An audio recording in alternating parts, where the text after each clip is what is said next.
Assalamualaikum warahmatullahi wabarakatuh. Kali ini kita akan membahas tentang bagaimana cara membaca hasil analisis dari M+. Kali ini kita fokuskan pada analisis jalur. Berikut ini yang ada di layar ditampilkan kode-kode yang ada di dalam M+. Kita mulai dari yang paling atas. Ini adalah title yang menunjukkan model apa yang akan kita analisis. Title bisa tidak diisi.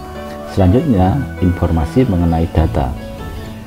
Di sini tertulis bahwa data yang akan dianalisis adalah data TXT. Teman-teman perlu membedakan bahwa ada dua file di dalam M+, yaitu data yang akan dianalisis serta file yang ada di dalam M+. Dalam hal ini file M+-nya namanya model 1 INP. Kemudian di dalam data itu ada 4 kolom. Karena tidak ada namanya, hanya berupa angka-angka, maka kita memberikan namanya di sini. Pimpin, budaya, motivasi, dan kepuasan. Selanjutnya adalah use variables yang menunjukkan apakah semua data akan dipakai, semua variabel akan dipakai. Kita tulis semuanya dipakai, mulai dari pimpin, motivasi, sampai kepuasan. Teman-teman bisa juga menulis seperti ini, pimpin sampai kepuasan. Artinya mulai dari variabel pimpin sampai kepuasan kita pakai. Kemudian akhiri dengan titik koma. Kemudian di sini terlihat bahwa model diwujudkan dalam kode ini. Artinya budaya diprediksi oleh on. Ini budaya diprediksi oleh pimpin dan motivasi. Seperti ini. Kemudian kode yang selanjutnya adalah kepuasan on pimpin. Sehingga di sini variabel kepuasan diprediksi oleh budaya. Kepuasan diprediksi oleh budaya, sehingga nanti akan dihasilkan model seperti ini. Kemudian ada satu lagi yang perlu ditulis, yaitu standardized, agar koefisien yang dihasilkan tidak sekedar unstandardized tapi juga koefisien yang standardized. Mari kita analisis.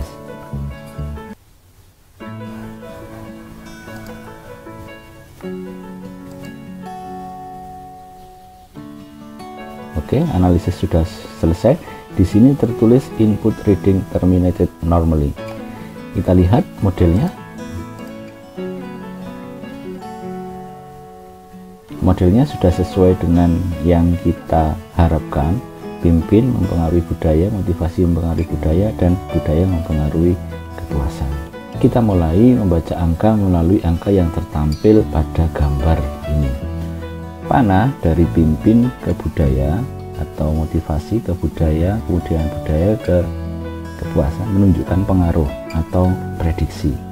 Sedangkan panah dengan dua ujung ini, motivasi dan pimpin, ini menunjukkan korelasi. Selanjutnya ada panah yang ada di kepuasan yang tidak berasal dari kebudaya, artinya itu sebuah residu. Residu artinya hal-hal yang mempengaruhi kepuasan selain dari budaya. Jika digambarkan adalah seperti ini. Ini hal-hal yang mempengaruhi kepuasan, kemudian ini adalah budaya. Nah, residu itu adalah yang tidak termasuk budaya ini, hal-hal yang mempengaruhi kepuasan selain budaya. Selanjutnya kita mulai dari koefisien unstandardized. View only estimate. Ini adalah parameter yang unstandardized.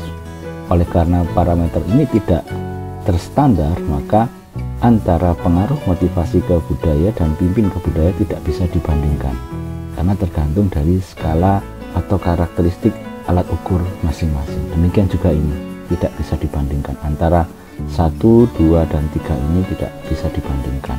Ini juga tidak bisa dibandingkan sebagai persentase. Selanjutnya adalah koefisien yang terstandar. Ada 3 koefisien yang terstandar. Yang pertama adalah yang distandarisasi adalah Y dan X-nya. Ini yang distandarisasi adalah Y-nya, dan ini yang distandarisasi adalah berdasarkan komputasinya. Maka kita pilih saja yang lengkap, standarisasi yang dilakukan pada Y dan X. Ini sudah menunjukkan koefisien yang terstandarisasi, artinya pengaruh pimpin terhadap budaya dan pengaruh motivasi terhadap budaya bisa dibandingkan. Di sini terlihat motivasi pimpin, misalkan kita kode 1, ini adalah kita kode 2, dapat terlihat bahwa kode 1 ini lebih dari kode 2 karena ini 0,3, ini 0,221. Sementara itu pengaruh budaya terhadap kepuasan itu adalah 0,2. Koefisien yang terstandar akan bergerak dari -1 sampai dengan 1. Ketika ada koefisien terstandar yang seharusnya itu maksimal 1 namun melebihi 1, itu menunjukkan adanya kasus Haywood terjadi pada pemodelan, sehingga model harus direspesifikasi ulang. Selanjutnya ada hal-hal yang mempengaruhi budaya selain kedua ini. Terlihat di sini 0,823, di sini 0,946. Ini merupakan varian yang sudah distandarisasi atau dikuadratkan sehingga bisa menunjukkan persentase. Dapat dikatakan pengaruh hal-hal yang lain terhadap budaya sebesar 82,3%. Artinya sumbangan kontribusi dari kedua di sini sekitar 18 atau 17%-an. Kemudian di sini 95%, sehingga kontribusi budaya terhadap kepuasan dapat dikatakan sebesar 5%. Selain parameter estimate, kita juga bisa mengeluarkan parameter estimate yang signifikan saja. Caranya adalah klik view, pilih only significant. Ternyata di sini semua prediksi tersebut signifikan. Namun korelasi antara motivasi dan pimpin ini tidak signifikan. Hal ini justru merupakan kelebihan kita. Motivasi tidak memiliki korelasi dengan pimpin. Hal ini menunjukkan bahwa kita sudah memilih variabel yang unik sebagai prediktor. Jika ini signifikan dan besar, justru itu membahayakan bagi analisis karena kita bisa terinfeksi oleh multikoliniaritas. Baik, kita akan menjelaskan tentang keluaran melalui angka-angka. Terlihat di sini summary analysis, grupnya 1, number observation-nya 817, kemudian dependennya 2, independennya 2. Tidak ada variabel laten yang dilibatkan dalam model ini, dan seterusnya. Kemudian ada informasi mengenai sampel statistik yang menjelaskan tentang mean, kemudian skewness, minimal dan maksimal, percentile dan sebagainya. Nah, kita masuk ke sini. Yang pertama ada likelihood information ketika kita menghipotesiskan apakah model 1 tersebut ditolak atau diterima. Kemudian informasi selanjutnya adalah mengenai Agaike Criterion Information atau AIC dan BIC. Ini dipakai ketika kita hendak mengkomparkan model yang tidak nested. Misalkan ini model yang pertama, misalkan kita memiliki model seperti ini, misalkan ini XMZ, misalkan XMZ. Kemudian model yang kedua adalah seperti ini, misalkan XM1, misalkan XM2, kemudian Y. Nah, jika kita ingin membandingkan model yang tidak nested seperti ini, kita bisa menggunakan AIC, di mana AIC yang paling kecil itu adalah model yang direkomendasikan. Selanjutnya ini adalah chi-square of model fit yang menunjukkan apakah model dengan data itu signifikan signifikan perbedaannya. Ternyata didapatkan informasi di sini bahwa chi-square-nya sebesar 80, namun signifikansinya di bawah 0,05. Artinya ada perbedaan antara model dan data karena P-nya di bawah 0,05. Artinya model kita tidak bisa menggambarkan data. Namun dalam kasus-kasus dengan ukuran sampel yang besar, chi-square seringkali tidak sensitif sehingga atau terlalu sensitif sehingga tidak dipakai ketika digunakan pada sampel yang besar. Kita lihat sampel kita di sini tadi 817, sehingga kita tidak bisa menggunakan chi-square ini karena pasti akan signifikan. Selanjutnya kita lihat di indeks ketepatan pendukung sebagai pengganti dari chi-square. yaitu RMC, CFI, dan TLI. RMC karena sebuah residu harus kecil-kecilnya. Beberapa ahli merekomendasikan ada yang di bawah 0,08, ada yang merekomendasikan di bawah 0,05, atau ada yang sedikit moderat yaitu di bawah 0,10. Di sisi lain, CFI dan TLI adalah ketepatan, sehingga diharapkan di atas 0,90.